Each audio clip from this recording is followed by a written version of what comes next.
Welcome to the Market Mystics podcast, where we discuss what's happening in the cryptosphere and trading on Earth as it is in heaven. Buckle up and huddle on while we dive in and get weird. Here are your hosts, Joshua and Kim. Hello, everybody. Welcome to the last Monday, the last Mystic Monday, the last episode of season 1. We made it, Kim. I know, isn't that wild? Episodes. I know, 99. Can you believe that? I can't believe we got here. I know. We started, I'd say on a whim. It was kind of obedience. But we're like, let's just do it. We'll see how it goes. And here we are at episode 99. Later this week, we'll have episode 100 and start season 2. I feel like this is momentous. Yeah, this is definitely something I did not expect us to get 100 episodes. Like, I think in my mind, I was constantly like, okay, we'll just do this for a little while. It'll be great. Here we are a year later, 100 episodes in or 99 episodes in.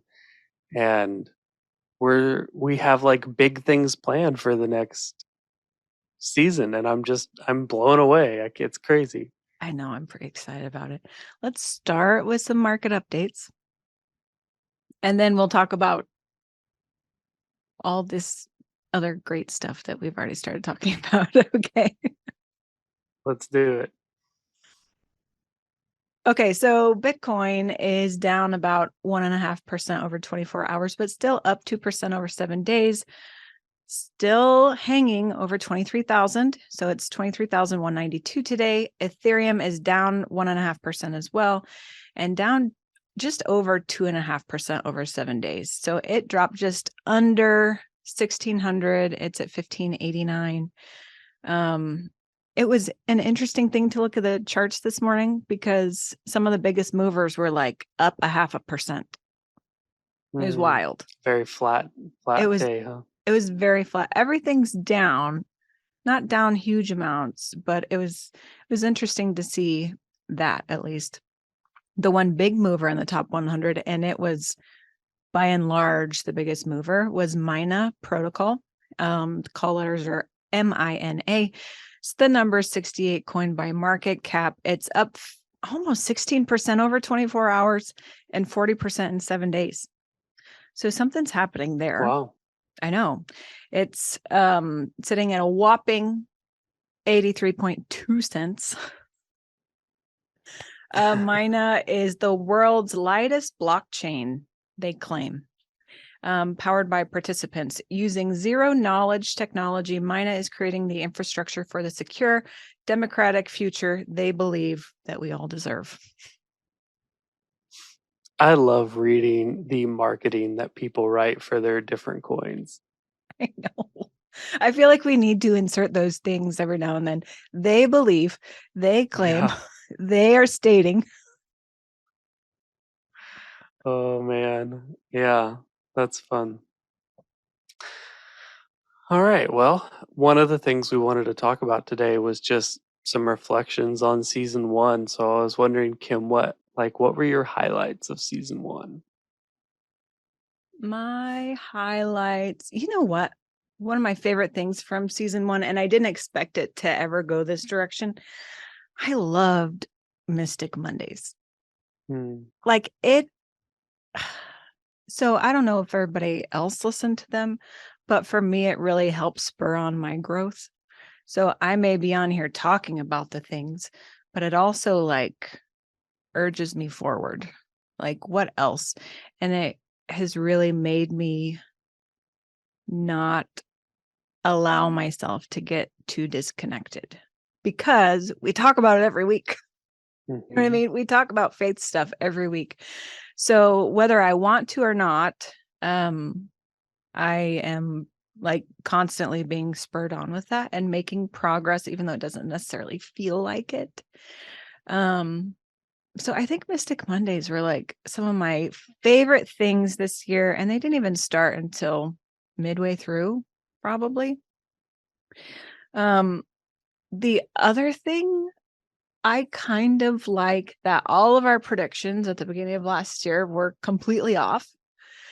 And but it's interesting to see that unfold. Mm, There was the whole Luna thing. And if you don't remember, we were big Luna fans. And though I still don't find it to be pleasant, it was certainly an interesting turn that happened. And after that big crash of the Luna stable coin, all of the markets turned. Like it was just different. And so I guess those are my highlights. That sounds like a low light, but I like seeing how things kind of grow and maneuver and evolve. So, mm. yeah. What about you? I think, you were talking about Mystic Monday. I also appreciated our Thursdays because it forced me to stay connected to the market when the Mm-hmm. market was not fun to be connected to. It's true. You know, like early on, before we started the podcast, 2021, crypto was so fun to be a part of because things would explode, would skyrocket every other day, and like you have this doing this and this coin's doing this, and it's like 1,000% moves in a week, and it was wild and fun. And this year wasn't like that. 2022 was not like that at all. And Mm-hmm. so I enjoyed that because it made me stay connected to a market that I believe in when it wasn't fun to be connected to it. And like you said, all of our predictions were wrong. Like it was humbling, like, hey, I got this wrong. Like it didn't go the way I expected it to go. But that caused growth in you and I in the way we interact with the market and what we believe about the market. And then just conversations that we had with people along the way, Mm-hmm. really pushed us to stay with some of this stuff and to stay encouraged about it and to see through kind of the some of the BS that was around it and see at the actual core of it, do we believe in Bitcoin or do we believe in, what is it that we believe in? And um, this decentralized thing that we all see as this dream, is it really the dream? And really sit there and look at this, like analyze this from more than a surface level deep thing. I think that's one of my favorite aspects of it. I think I also enjoyed, like, Kim and I learning about podcasting and, sitting on the floor in Africa and recording and trying to like sharing a microphone because we can't figure out how to hook up two microphones. And then, um, just the progression of how have our experience with this has been fun to see. That's true. I mean, if nothing else, we made it work. We did, and Right? we stayed with it. Oh, that's so true. I want to talk a little bit about kind of why we started the podcast to begin with Mm, and why we started the company that we have to begin with. What is the underlying current that is driving us in that?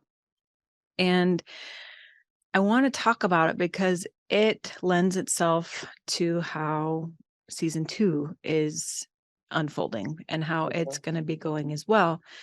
So, all along, this has never been about simply learning about cryptocurrency or simply having a parallel system. I will say, and I think, Josh, you have the same sentiment, but I'm not going to try to talk for you right now. I believe the system that we have right now for finances is broken.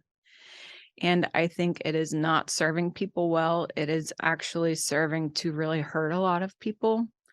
And I believe that as someone who's a follower of Christ, I'm a son of Yahweh, all of these things, someone who's part of the body of Christ, um, I believe that we have some responsibility to partner with the Father and release into the earth some of the systems that he has as led, right?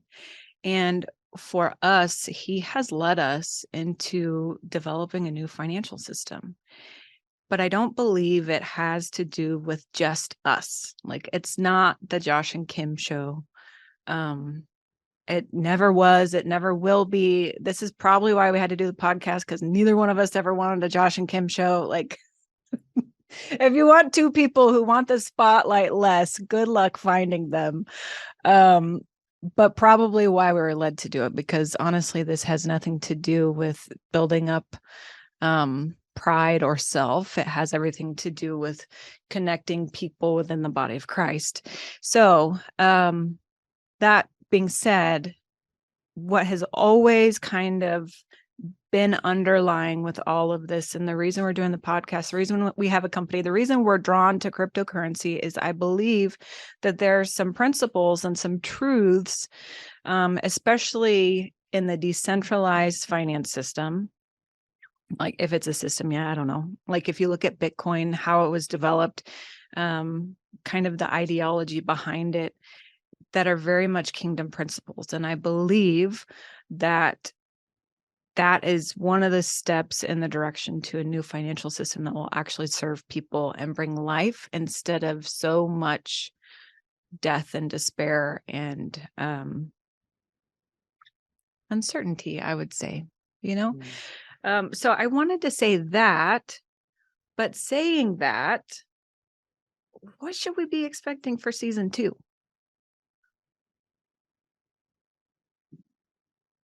I think some of it is a bit of an unknown, of course, but I can tell you Kim and I's heart from the conversations we've had with each other, the conversations we've had with Father, is to expand the view of what wealth and capital and finances, what that really looks like. Because there's so much more to it than simply the amount in a bank account or the amount in a crypto account. There's so much more to wealth. I mean, I think health is a form of wealth. Your community, your family, like those, there are aspects of health and wealth that we really wanted to touch on because I think it's just as important to be to to know your source of wealth and to recognize it in in all these different areas. Mm-hmm. And so we wanted to shift a little bit in our thinking and in our conversations to include a much broader view of wealth. And you've probably heard us talk a little bit about our opinions on trading and how we believe everything you do is a trade. Every step you take, you're trading, your energy for motion. And um, anytime you eat, you're trading.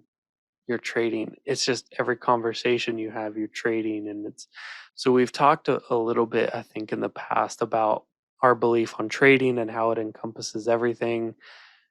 And we're just like, okay, well, if that's what we believe trading is, then we're constantly trading. Let's start talking about wealth in all these other areas. If we're trading in all these other areas, let's talk about all these other areas. And so we're going to bring some guests on that are going to have conversations about different types of wealth that they can bring to the table. And um, yeah, we're really looking forward to some of those conversations. And, I don't know if they'll be every week or every other week, but, we'll have conversations with people. And then I think kind of our anticipation is we'll have a conversation and then Kim and I will sort of break it down a little bit deeper and look into some of those areas in between, and then we'll have another guest on and we'll go through that again, for a week or two. And but yeah, I think it's just a change in perspective. Uh, if we've had a 10,000-foot view, now we have a 30,000-foot view, and just encompassing more of what wealth is and inviting more people to share their wealth with us. That's really good. I think that kind of hits the nail on the head. Um, if you even want to look at it from a different perspective, it is what adds value to life, right? Mm, And we're kind of looking at those different positions from within the body. And I think we also really want to, and both of us are very passionate about this.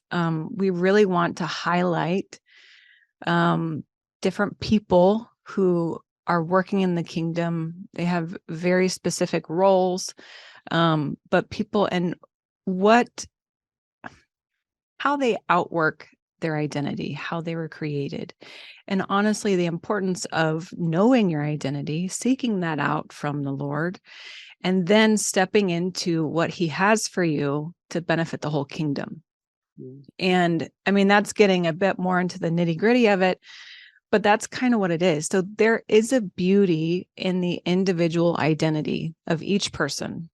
And I'm going to make a public statement right now. I do not expect any one person to have exactly the same identity as anyone else.